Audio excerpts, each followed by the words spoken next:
Hello and welcome to FDH Lounge Mini episode 1500. I'm FDH Managing Partner Rick Morris here with a celebration of the show where nothing is off topic, the most diverse program that you will find anywhere in terms of tone, content, and perspectives. While we have an outstanding in-house crew that has been more vital to our success than any other factor, it is the amazing roster of guests that we celebrate in these 15 minutes. Well, I tell you, you're a very discerning fellow. Not negativity, not pessimism, but healthy skepticism. That's what I think Fox Business does. We really tried to write and record timeless music.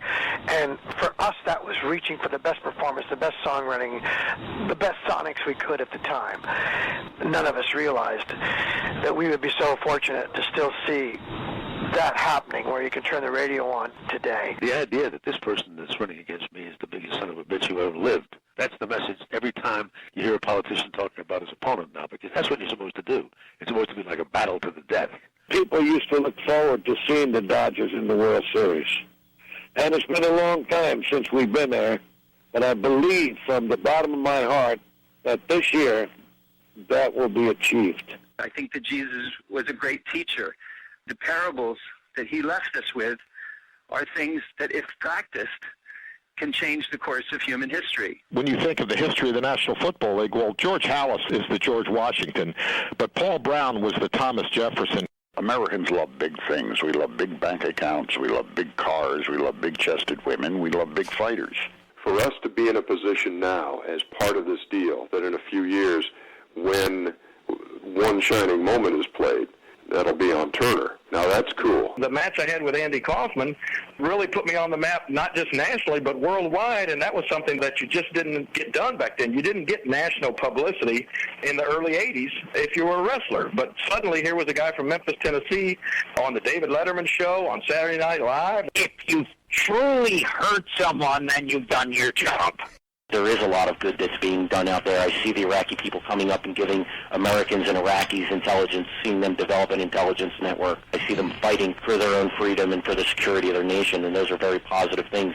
As the song was being played, my mind would wander to my kids, and I'd be missing them so much that I'd be thinking about them while I was on stage rocking out. I think it was guilt and the inability to do anything about it that fed my addictions. It doesn't matter what year you compete. If you don't execute that race perfectly, you're not going to win. And that's what makes the Indianapolis 500 so rewarding to everybody involved. It's like a kid in a candy store, I think. Not only for me, but my entire crew. The guys behind the scenes, our producer, director, the entire production team. We must have sent 15 emails back and forth yesterday trying to prognosticate where we're going to be on a given day. 120 minutes, I'm proud to be a part of the history of that franchise, and it's a weird word to say franchise, but I mean, for me, it was all about the music, and the show was about exposing new artists and up-and-coming artists and artists on the edge. When you're involved in an addiction and you're struggling with it and, you continue to, as a gambler would do, you continue to lose and lose and lose, it wears on you. You become depressed, and you can't be the player that you need to be. You lose your edge. You become distracted, and that's what happened with me with the gambling, and it probably cost me a career. That was the worst of it. It's one thing if they first got up to the stage and somebody says, oh, hold on, we made a mistake. But you see everybody crying, the camera's panning, you have these heartfelt acceptance speeches, and then they go, oh, sorry, we read that card wrong. Tom and I, we used to joke about it, and as we get older now, it's an undeniable fact that Tom and Peter are closer friends than the bosom buddies ever were. Not having to deal with the constraints of living half of our lives in drag either. Think back on the stuff she has said about big issues. The elevator didn't go all the way up, I don't think. It's been a thread of the business since the very beginning. The screw job that happened with me wasn't the first time. There was wrestlers back in the 20s and 30s that got screwed over way worse than I did. Some of them were lucky they left with their lives. To me, that was always kind of the shame of the Costas Now thing, is that it put people on opposite sides of an issue where there really didn't need to be opposite sides. Bob Feller, when he was 17 years old, right, made the first start of his big league career against the St. Louis Browns and struck out 15 hitters in his first start. And 3 weeks after that, he faced the Philadelphia Athletics, one of the great teams of the era, and struck out 17. It was the biggest strikeout game in the history of the American League. He was 17 years old, and a couple of weeks after striking out 17 Philadelphia A's, he was back home in Iowa riding on the school bus. Back in the earlier days, the USC, the very first feud with me and Royce Gracie. For me, it's a big honor. I mean, the show that we do now, it's not anything like the wide world of sports, but just to be in that kind of neighborhood time-wise, it's definitely a big honor to be in that mix. So many people say, well, so-and-so's tough and so-and-so's tough. Wrestling is full, or was at least at one time, full of tough guys, and all of them thought Dr. Death was the toughest guy. Let me quote one of our founding fathers, Patrick Henry. Of course, his most famous quote was, "Give me liberty or give me death," but he also stated this: "The liberties of a people never were, nor ever will be secure, when the transactions of their rulers may be concealed from them." I think when I look back, I'm proud that I did it the right way. For kids out there to know, too, like, not everybody's doing steroids. It's really been encouraging just how nice everybody is. You go to a new city, you're not quite sure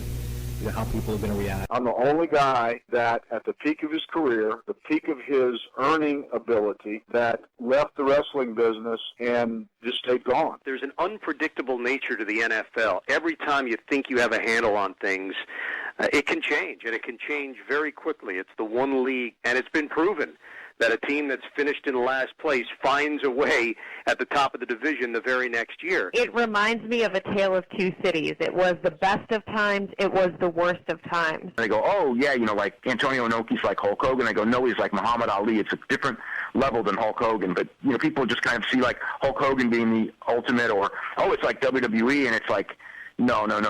It's like in real society, like, you walk down the street and you see billboards with wrestlers on them, everywhere you go. I went up and auditioned with Survivor, and the music was a lot lighter than I was used to. The fact is, succeed and proceed, as Calipari taught us. Survive and advance, whatever cliche you want to use. I'll tell you a funny one on Ronnie. I used to get him down, and I'd be wailing on him pretty good, and wearing his butt out. And I'd be waiting for him to get up and make his comeback. Well, it didn't take me long before I figured it out. There was something that would happen to him right before he's going to start his comeback. And what that something was his nipples would get hard. I think we're all film critics. We all leave the theater and instantly have that reaction. You see it with a friend or a loved one, and you lean over on the way over to the car, the train, you say, hey, what'd you think of the movie? And you want to engage in a dialogue of conversation. I'm by no means trying to be the be-all and end-all for film criticism and conversation. And I'm just one guy, and my opinion on film is my own opinion, and I like to share it with the world. Daryl is such a great singer that his voice has become the trademark sound of Hall & Oates and all the big hits. And you never take that away from him, because we do something together that we just can't ever do separately. I was a much better heel early on, and I was much better doing my own interviews. I could not conceive in my heart and in my mind that Ali could be beat. I believed in him that much. No different than people that believed in Willie Mays and people that believed in Bill Russell, or people that believed in Mickey Mantle. That's how it was for me, who enjoyed boxing so much at a young age. I believed that much that Muhammad Ali could never lose. If Michael Jackson was a child molester, how come there was only one? Okay, or maybe two. And to that, of course, in my book I write that there weren't just one or two. There were many. With McMahon coming in and taking the whole thing over with, I was pretty much through my run as being out there as world champion, going to everywhere. Usually if somebody wants to use Iggy in a TV show or something, they call and ask permission, and then they say, here's what we're going to say. Do you okay that? This just showed up. I came into work, and everybody's going, wow, how did you do that? How did you get on Seinfeld? And it's like, what the hell are you talking about? And there's no question that we're well beyond a free market approach to this at the moment. There's no question that the government has decided that all the companies, all the banks, they're not going to allow them to fail. They've shown that they'll go so far as to take big stakes in them. They've pumped trillions of dollars of capital into the economy, into these banks, to make sure they don't fail and to jumpstart asset-backed securitization market. I actually think it might be worthwhile at this point to let those banks that need to fail. Jokes are actually small problems. You give it a little bit of information, and whether it's wacky or not, it leads to a solution. It can't just be some bare minimum. This has to be done better. And you can't have people dying, people from very poor countries dying to build the infrastructure for a World Cup or for any other event. I sincerely hope that FIFA is not just paying lip service to this. Ric Flair, J.J. Dillon, Arn Anderson, Tully Blanchard, all of them not only had a special talent in wrestling as technicians in the ring, not only were they big stars and top performers, but the unusual aspect of them is they were also star makers. The homegrown talent is what drives all of it, irrespective of how much money your franchise has or can spend. I've been with Mike for such a long period of time, maybe we both got a little stale. I closed the roast, which is the toughest place to be. It just boggles my mind that such petty grippers got in charge here. You know, you have to be noble to feel noblesse oblige. We'd be going through Utah on our way to a 49er game, and he'd see a Little League game or something. We'd just stop. Or he'd see like a carnival. I remember going out of El Paso once from a Cowboy game. He would have the bus stop at a carnival, and he always was willing to be John Madden, which a lot of mega celebrities like that are not. You know, he didn't care if you were a cab driver or a king. He had time for you. Especially second-generation guys. I always loved to hear about their perspective as a kid growing up, usually in the kayfabe era, right? So, like, how deeply did that extend? You know, was mom being kayfabe too, or is she speaking Carney? China is almost a co-equal superpower. Over the course of the years that we've been wearing these body cameras, that, more times than not, the police officers are doing the right thing. And they're conducting their day-to-day business, providing services to the communities that they serve in a professional manner. I created a model. Last August, I went on TV and I said that it was going to be the Kansas City Chiefs against the New Orleans Saints in the Super Bowl, and I was basically inconsolable on Championship Sunday. I was like, I'm so close, but so far. So ultimately, the further out from an event that you're predicting, the harder it is to predict. The football season is funny because one major injury can shift everything. See, the San Francisco 49ers, for example, losing their quarterback. I've been very critical of Rob Manfred.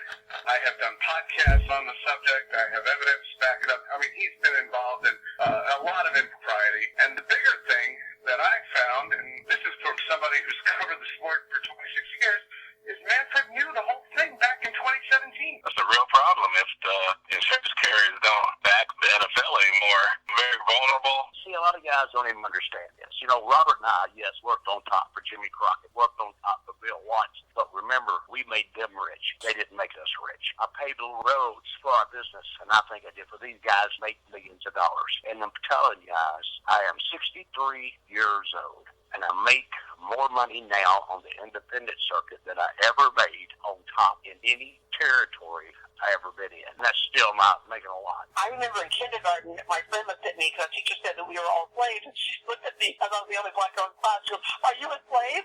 And I said, "I don't know. I have to ask my mom." But that kind of sat in me. We got to know our own history. We all got to know our own history. And I'll tell you, for me, to know that my dad's grandparents, a family of 8, they were sold into slavery in 1863, a family of 8 for $800. Because I know that, I have a certain responsibility to my family lineage. The problem is that we don't want to trigger the Third World War. When you're dealing with someone so irrational, who sees history different, I mean, he thinks that Ukraine was a part of Russia for a long time, and now he wants to take it back. As people are packing in closer indoors in the cold weather, that not distancing is a problem, not wearing a mask is a problem, saying it's a hoax is a problem. I have a number of friends here who not only had COVID, but almost died from it, and I also have friends and family who have died from COVID. So for some people, it's not real because it has not affected them personally. I'm a Todd Pletcher guy. He hasn't had as much success in the Triple Crown races as he has over entire years when he's been the best trainer, right along with Bob Baffert in the entire country. But he has, over the last couple of years, at least broken through. And I tell you what, if the Tampa Bay Buccaneers pull this off, there's going to be one coach that's going to be handed the game ball, Todd Bowles, because he is going to have to be as creative and as disguisable as he possibly can to get to this young man, Patrick Mahomes. And if he does do that, then they have the kryptonite. That's the kryptonite. The Oilers have got a great tradition, obviously, a great group of alumni, and in the glory days, winning those cups. Maybe that is is the way they bring Carol Burnett in. They bring her and Walt and Jesse in somehow, because obviously we know nothing about her character. The name Marion doesn't ring any bells from the Gilligan universe. I'm going to go with, in my mind, I'm just going to think, I'm going to hope that that's what happens, that I'm just going to believe in my mind that that's all going to have something to do with each other, because wouldn't that be great? We get to the huddle. I'm looking at John's face, and John starts calling plays unlike he called plays the whole game. He looked at me and said, "Man, you're not getting one pass because everyone's going to expect you to get a pass. I want you to run down the middle of the field and clear it out for everybody. Clarence, Cade, Mark, Jack, Sammy Winder." He was telling me exactly if they weren't open, he was going to run it. Ready? Great. Thank you to the hundreds of amazing guests on the FDH Lounge.